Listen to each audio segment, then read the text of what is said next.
सभी देखने वालों को नमस्ते, जय माता दी। आप सभी को छठ पूजा की बहुत बहुत शुभकामनाएं। बहुत ही खास, बहुत ही शुभ दिन होता है ये हम माताओं के लिए, क्योंकि ये ही वो दिन है जिस दिन हम अपने संतान की लंबी आयु के लिए या अच्छे स्वास्थ्य, सुख, शांति के लिए ये उपवास लेती हैं। या जिन महिलाओं के संतान ना हो वो संतान सुख के लिए भी इस उपवास को लेती हैं। क्यों है ये उपवास इतना खास? क्यों है इसका महत्व इतना ज़्यादा कि सभी महिलाएं इसे लेना चाहती हैं? कौन सी वो गलतियां हैं जो अनजाने में भी इस पूजा में नहीं होनी चाहिए? तो आज की वीडियो में बहुत ही खास चीज़ें आपको बताने वाली हूँ। डिटेल में मैंने वीडियो बनाई है, बस आपको अंत तक देखना है ताकि आप सभी विधान जान सके। इससे पहले कि मैं आपको उपवास की विधि बताऊं इसकी, ये मैं बता दूं कि जो ये उपवास है ये केवल एक उपवास ही नहीं है बल्कि एक तपस्या है। जी हाँ, क्योंकि 36 घंटों के लिए कुछ खाएंगे नहीं, कुछ पिएंगे नहीं हम महिलाएं, तो हुई ना ये एक तपस्या ही। कठिन होता है इस उपवास को लेना। तो यदि आपका पहला उपवास है, आप लेना चाहती है, तो पहले मन बना ले कि आप इस कठिन उपवास को ले भी सकती है, तभी स्टार्ट कीजिएगा। तो सबसे पहले तो बता दूं कि इस साल छठ पूजा है कब। तो 25 अक्टूबर से स्टार्टिंग होगी इसकी, 28 अक्टूबर तक ये छठ पूजा का जो उत्सव है मनाया जाएगा। पहला दिन आता है नहाए खाए, जिस दिन से इस उपवास की स्टार्टिंग होती है।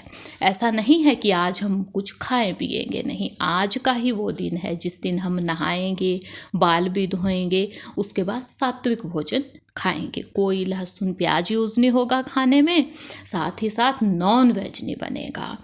आज के दिन आपको गैस चूल्हा धो लेना है ताकि आप शुद्ध भोजन उस पर बना सके। यदि मिट्टी के चूल्हे पे खाना बन जाए तो कहना ही क्या, मिट्टी के चूल्हे की लिपाई कीजिएगा बढ़िया से। हाँ, यदि आपके चूल्हे पे नॉन वेज बनता है, गैस स्टोव पे बनता है, तो नया गैस स्टोव पे ही आपको इस उपवास का खाना बनाना चाहिए। यदि हो सके, नहीं गंगा जल के छींटे के बाद भी बना सकती है। अब जैसे कि कहा कि सात्विक खाना बनना है, वो तो सही है, लेकिन हो सके तो कद्दू घिया की सब्जी, चना दाल बन सके ज़्यादा सही है। जो भी खाना आप खाएं ना, पहले छठी मैया को उसका भोग लगा दे, ये विधान आता है। अब चलते हैं अगले दिन। एक दिन का समापन हो गया, अगला दिन आता है। इस दिन भी पूजा का भी विधान है। इस दिन का विधान आता है कि सात्विक भोजन ही खाना है। इस चीज़ का ध्यान दे, सात्विक ही भोजन बनेगा। एक समय का खाना आज का दिन खाया जाता है, छोटी छठ भी कहते हैं आज के दिन को। तो इस दिन देखिए, कुछ लोग तो इस दिन भी उपवास लेते हैं, शाम को उपवास लेकिन वो खोल देते हैं, लेकिन हम ऐसा उपवास नहीं लेते। हम आज का दिन एक टाइम खाना खाते हैं, शाम को हम खाना खाते हैं सात्विक भोजन। उसके बाद से उपवास की स्टार्टिंग हो जाती है। शाम का खाना खाने के बाद ना अब हम कुछ खाएंगे ना कुछ पिएंगे अगले 36 घंटों के लिए। आप अपने यहाँ का नियम देख लीजिएगा, क्योंकि सबके यहाँ के अलग अलग नियम भी हो सकते हैं। अब आता है अगला दिन, जो है मेन छठ, जिसे बड़ी छठ भी कहते हैं, या मैं कहूँ तो ये ही वो दिन है जिस दिन का सभी उपवास लेते हैं। यदि आपको छठ का उपवास लेना है, शाम से स्टार्टिंग हो गई थी ना, आज आपको पकाना है कुछ पकवान। बहुत से पकवान बनते हैं जिसमें ठेकुआ एक मेन पकवान होता है। साथ में आज ही आपको सूप या डाला भी सजाना होता है। हिमाचल में सूप कहते हैं, बांस से बना होता है, कई जगह पे डाला भी इसे कहते हैं। तो बांस से बनाया जाता है, शुद्ध माना जाता है। इस पे टीका किया जाता है कुमकुम या हल्दी का। उसके बाद इसमें जो पकवान बनाए हैं वो भी इसमें डाले जाते हैं। कुछ फल डाले जाते हैं जिसमें गन्ना मेन होता है। गन्ना पत्ते के साथ आपने लेना है, या नींबू, केला, सेब, जो भी फल ले, हो सके तो वो यदि डंठल पत्ते के साथ मिल जाए तो बहुत शुभ माना जाता है। इससे आपको डाला जो है वो सजा लेना है बढ़िया से। सभी पकवान भी उसमें डाल लेने हैं, धूप दीप डाल लेना है। उसके बाद आपको सायंकाल में जब सूर्य अस्त का समय होता है, उस टाइम किसी नदी या तालाब पे जाना है। घुटनों तक उसमें आपको पानी होना चाहिए, घुटने घुटने तक यदि हो सके। वहाँ पे आपको पानी चढ़ाना है कलश से या लोटे से, उसमें गंगा जल मिला ले तो सूर्य भगवान को जो है पानी चढ़ाया जाता है। जो डाला सूप ले गए हैं उसकी पूजा की जाती है। तो ये विधान आता है। उसके बाद आपको वो जो पूजा की हुए फल थे वो वापस ले आने हैं। कुछ लोग वहाँ बांट भी देते हैं लोगों में, जैसा आपके यहाँ होगा।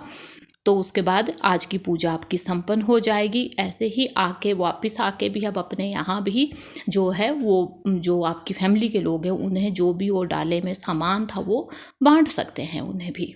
उसके बाद आज का दिन भी समापन होता है। अब आता है लास्ट छठ का दिन, जिस दिन की अब उपवास आपका खुलेगा। तो सबसे पहले सुबह जल्दी में उठ के आपको वापस से वो सूप वो डाला सजाना है। अब उसमें वापस से फल डालने हैं, लेकिन नए, पिछले कल वाले नहीं। नए फल नए पकवान डालिए। मान लीजिए आपने बहुत सा ठेकुआ बनाया है तो आपने पिछले दिन जो चढ़ाया था वो तो अब यूज़ नहीं होगा, नया इसमें डाल लीजिए। अब आज आपको, पिछले कल तो हमने गंगा जल वाला पानी चढ़ाया था ना सूर्य भगवान को, आज चढ़ाना है कच्चे दूध वाला पानी। कच्चा दूध ले ले, कलश या लोटे में पानी डाल ले, चले जाए किसी नदी या तालाब में, वैसे ही पूजा होगी। पानी आपके घुटनों तक हो तो ज़्यादा सही है।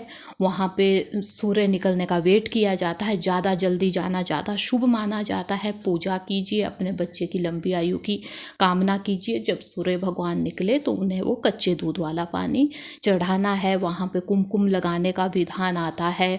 कुछ लोगों के ऐसी जो है वो विधान होता है कि यदि आपके बेटा है तो वो बेटा ही जो मतलब उसके हाथों भी पूजा की जा सकती है।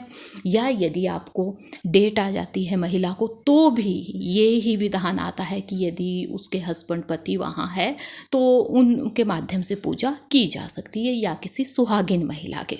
आप उपवास ले सकती हैं, लेकिन आप जो है वो पानी में जाने का विधान नहीं आता है, पूजा का भी नहीं आता है। कोई सामान भी ना छुएं तो सही है, उपवास ले सकती हैं, ये किया जा सकता है। बाकी यदि आपके यहाँ का कुछ अलग नियम हो तो वो भी आप देख लीजिएगा, क्योंकि नियम मैं हमेशा ही कहती हूँ कि अलग अलग हो सकते हैं किसी भी फैमिली के। तो अपने हिसाब से कीजिएगा। जो मैं आपको बताऊँगी वो मैं अपने नियम बताऊँगी। तो ऐसा किया जाता है। तो वैसे भी पूजा की जा सकती है पति से या किसी सुहागिन महिला से।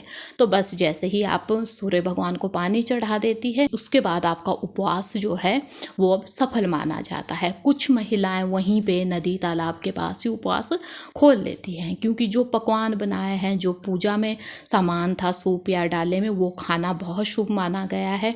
यदि उबले हुए चने, मैं पहले बताना भूल गई, छोटी छठ वाली शाम को ही चने भिगो देने चाहिए। अगले दिन उसे चढ़ाया जाता है छठी मैया को। उसके बाद यदि वो चने हम खाते हैं तो बहुत शुभ माने गए हैं। सबसे पहले वो ही मुंह में डालिए, उसके बाद जो भी भोग था वो आप खाइए। अब आप खाएंगे अभी भी सात्विक खाना। अब आपका जो उपवास है वो संपन्न होगा। जो भी आपने बनाया है या जो आप खाएंगे पहले छठी मैया को भोग लगा दें। तो अब आप सात्विक खाना खाएं, ज़्यादा स्पाइसी चटपटा खाना बिल्कुल ना खाएं, सेहत के लिए सही नहीं होता है।